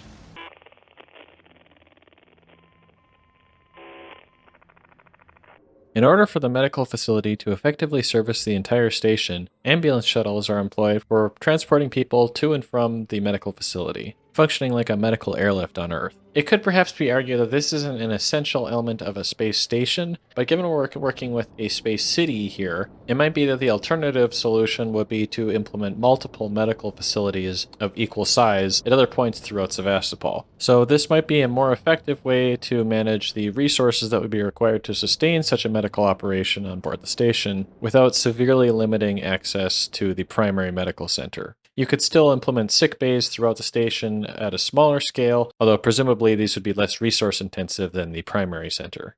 This has also been a concern for space stations orbiting Earth in the past. Historically, there hasn't always been a way for astronauts to quickly get back down to Earth's surface in the event of a severe medical emergency. Nowadays, there's usually a visiting vehicle at the International Space Station, so there is, to some extent, a way out of the station in the event of a very serious emergency.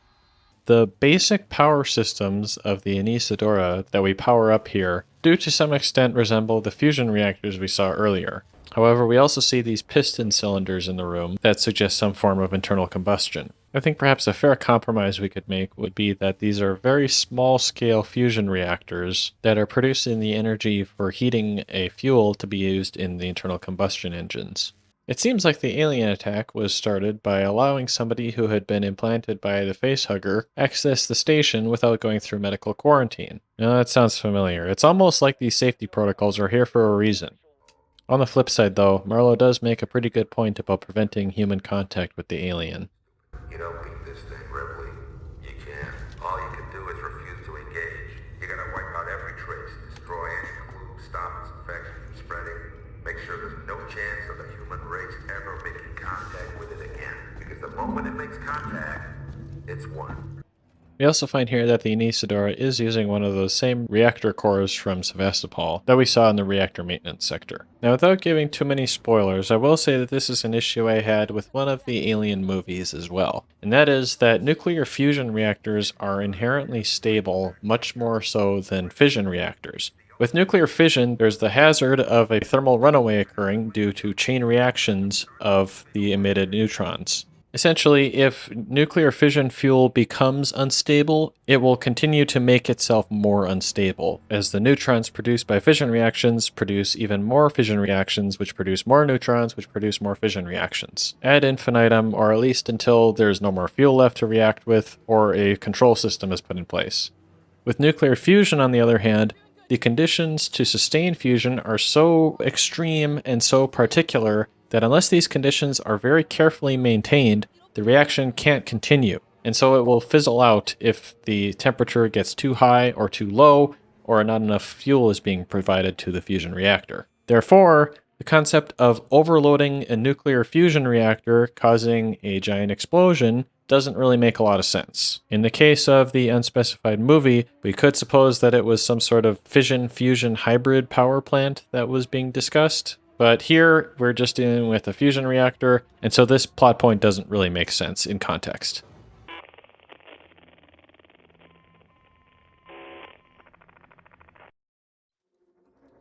Craft coupling malfunction. Service offline. Ricardo. Ripley, the Anisadora blast took out the orbital stabilizers. We're about to fall from the sky. The reason Sevastopol requires orbital stabilization is because you can't just send something out into orbit and then let it sit there forever and have it continue around the planet. To be orbiting a planet means that you're actually falling around it, with your altitude only gradually decreasing over time. But it is still decreasing, and so in order to maintain an orbit, you have to be continuously or occasionally applying thrust to maintain your trajectory along the orbit in space and prevent yourself from actually falling to a lower altitude. This effect is also compounded by the presence of an atmosphere. However thin it might be, the atmospheric particles are still going to be providing some air resistance on the vehicle orbiting the planet. So gradually, the atmosphere will be slowing down the vessel until it is falling into a lower orbit. Ripley, You okay? listen. Marlowe's permissions are still logged at this terminal. If we had the coordinates for the Torrens, we could align the transmitter dishes manually, bypass Apollo completely. There's an observatory near the comms array, right? Yeah, you should be able to find the Torrens coordinates using that. I'll get the door for you. So essentially what's happening here is that the Torrens needs to be located in space precisely in order to send and receive communications using a more direct antenna, with the station's radio observatory being used to locate the ship. These giant antennae we see in the background do resemble radio telescopes that we have on Earth, which need to be much larger than optical telescopes due to the larger electromagnetic wavelengths that they're measuring. It's also possible to combine multiple radio telescopes in a process known as interferometry to produce even higher resolution images of radio signatures from space. This is a pretty complex process, and we're getting back into radio and antenna engineering, which isn't really my specialty, so I'll leave it at that for now. While it does appear that this elevator has been safety inspected, there really should be some sort of railing to prevent people from falling into it once it is no longer at this floor. Now in the exterior of the station we see a rain of small particles and hear them as they impact the suit and station. Now normally space debris is a serious hazard for anything in orbit, since even small pieces of debris are still traveling at extremely high speeds while they remain in orbit. If you look at the equation for kinetic energy, you can see that even while having a very, very small mass, the velocity plays a bigger part in determining the final value. So even a very, very tiny piece of cloth traveling at orbital velocities can still produce serious damage if it were to impact something in orbit. However, here in Sevastopol, we're not dying from impacts from all this debris. Now the reason I'd give for this is because, assuming that this debris came from the Anesidora, as well as Sevastopol itself, all of this debris has a relative velocity that is rather low. Since the space station, the debris, and Amanda are all traveling around the planet at about the same speed, these particles of debris don't impart much energy upon impact. You could think of it like tossing an object to your friend while both of you are on board an airplane. Even though we are considering that Sevastopol does have some sort of artificial gravity system, these walkways on the exterior seem rather minimal, implying that the gravity on these walkways is supplied by the station beneath it. Now since this is our miracle exception, it's not necessarily unallowable, but it is interesting that if the artificial gravity is going to have that sort of range, that you're able to get into localized areas where it can be activated and deactivated, such as in the airlocks we saw earlier in the game. I suppose perhaps this could be done with an artificial anti-gravity field, and in the vicinity of this anti-field, the forces cancel out to produce weightlessness. At least with modern spacesuits, and probably with these ones as well, it's important to have your control interfaces be something that you can actually manipulate using the thick gloves that you'll be wearing during a spacewalk. So having large buttons and dials and easily grabbable levers is good design for this sort of application. Upon reaching the communications antenna, it turns out that it is currently in a fixed position, so thus it must be manually realigned to communicate with the Torrens. The external alignment system appears to be operating on its own power system, since we need to reboot what appears to be some sort of generator to get it operational again. It also appears that the alignment mechanism has a fail-closed design, such that if power is removed from the system, it halts its motion to reduce the severity or likelihood of problems occurring as a result of power failure. There's also a fair bit of what appears to be dust, or at least some sort of light-scattering media in this room, which wouldn't be present in the vacuum of space. So it's probably due to the accumulation of atmospheric particles within this room. Depending on which direction we're facing as we're orbiting the planet, I'm not sure how this would work out as far as rarefied gas fluid dynamics, but I don't think we really need to go into that at this point. We need urgent extraction! What? There's no time to explain! Please, Verlaine! There's nowhere for us to dock, Ripley. The station's tearing free from its gravity mooring. I'm not entirely sure what the term gravity mooring is supposed to mean in this context. While admittedly I don't know all the lingo around boats, the only way I would interpret this is that there is some sort of object to which the station is tethered in order to hold it in a geocentric, or rather planet-centric, orbit. Of course, the only object nearby that would be massive enough to hold the station would be the planet. Now, I suppose because technically we are allowing for artificial gravity here, You could excuse this as some sort of technological device that just isn't properly explained here, but the concept still doesn't really make a lot of sense to me. I did find something known as gravity anchors, which are used to hold something to a fixed position on the surface of the ocean, but in order for this to be applied to Sevastopol, this would essentially make it some sort of space elevator, and especially considering the cloud velocity and the planet's atmosphere, this also doesn't really make any sense.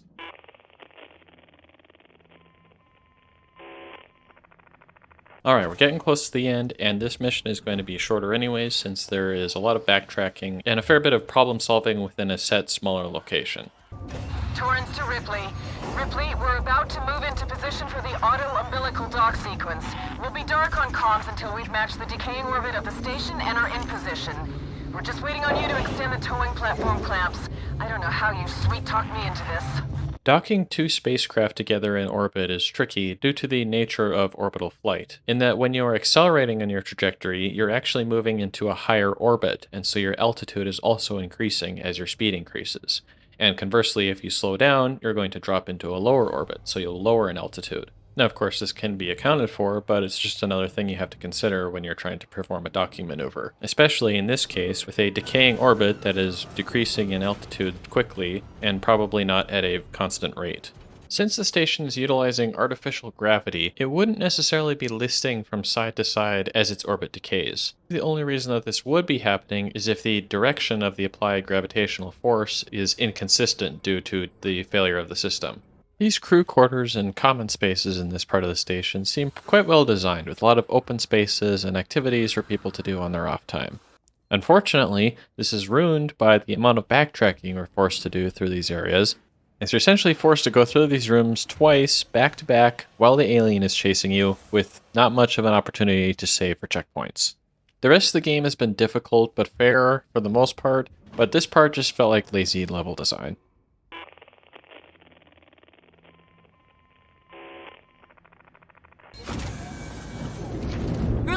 There is no personnel umbilical. It's long gone. What? Wait, I think I can use the maintenance rig instead. If I can find an EVA suit, I can still get to you. Be careful, Ripley. So because that handy umbilical docking system we saw at the beginning of the game has apparently been removed from the station during decommissioning, for some reason, instead we're forced to use a maintenance rig to allow the Torrens to more securely dock. Now, normally this would probably be a good thing, except that the station is currently falling out of the sky. So an easily detachable tether would have come in pretty handy right about now. Which also gives a good example for why a docking system like this could be useful for general applications where only personnel transfer is required. These convenient spaces for hiding beneath oncoming trams don't really seem to serve much purpose other than as this one gameplay element. Especially in a variable gravity environment, if one of these trams were to hit the lip of the opposite side of this gap, you could get it to crumple up and cause a lot of destruction. We're being driven down with Sevastopol. The gravitational pull has twisted the rig and we can't get free from the station. What do you need me to do? Get out the airlock and EVA over to the maintenance platform. There are explosive bolts on the emergency release. Hurry! Sevastopol is going fast.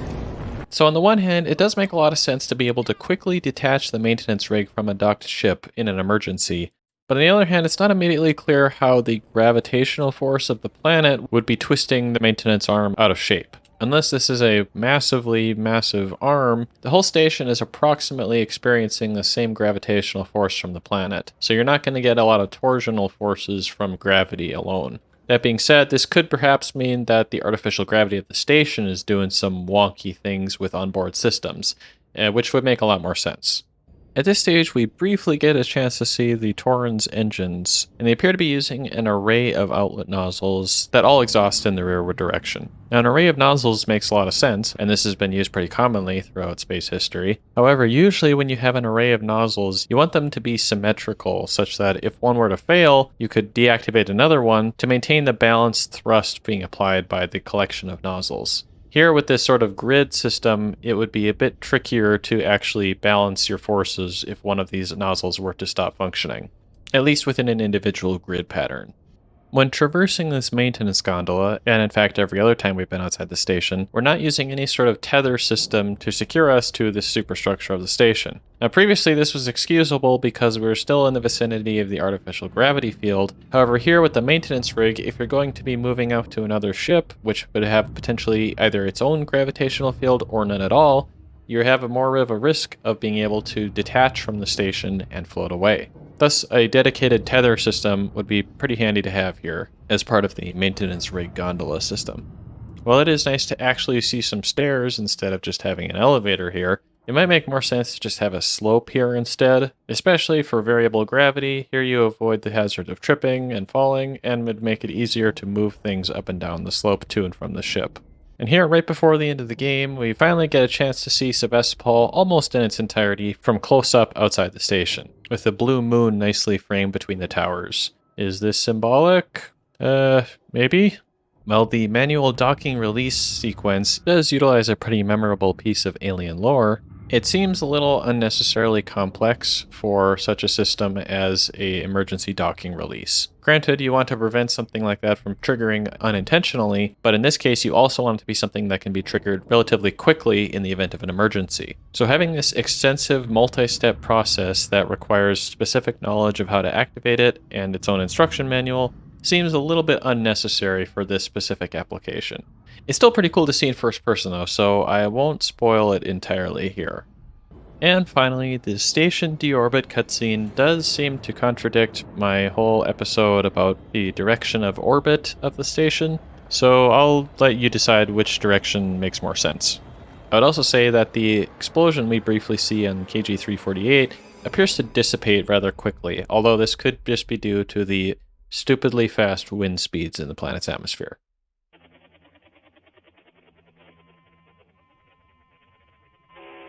And with that, we have finally finished reviewing Alien Isolation. Now there is a brief epilogue to the game, but I won't spoil that here. Instead, I'll just say again that it would be pretty cool if we did see Amanda Ripley be mentioned or even possibly appear in Alien Romulus later this year. So, what have we learned? While there are occasionally some minor details that don't really make a lot of sense, the majority of Alien Isolation does a great job at presenting space engineering concepts fairly accurately, or at least believably so. And on quite a few occasions, including engineering details that you wouldn't really notice unless you knew what to look for. This realistic presentation also carries over into the story and characters, who are smart, competent, and don't make stupid decisions as you would typically see in horror movies. And if I could summarize lessons learned from the story, it might be to say that, especially in a survival situation, intelligence and skills are often more important than raw strength and killer instinct. And also perhaps that the most qualified person for dealing with a hostile alien life form might be a competent engineer. Overall, I'd say Alien Isolation does a fantastic job in its presentation of space engineering, in addition to telling a great story to add to the Alien universe. And if you haven't played it, I would highly recommend you do so. So with all that said, thank you very much for watching this review.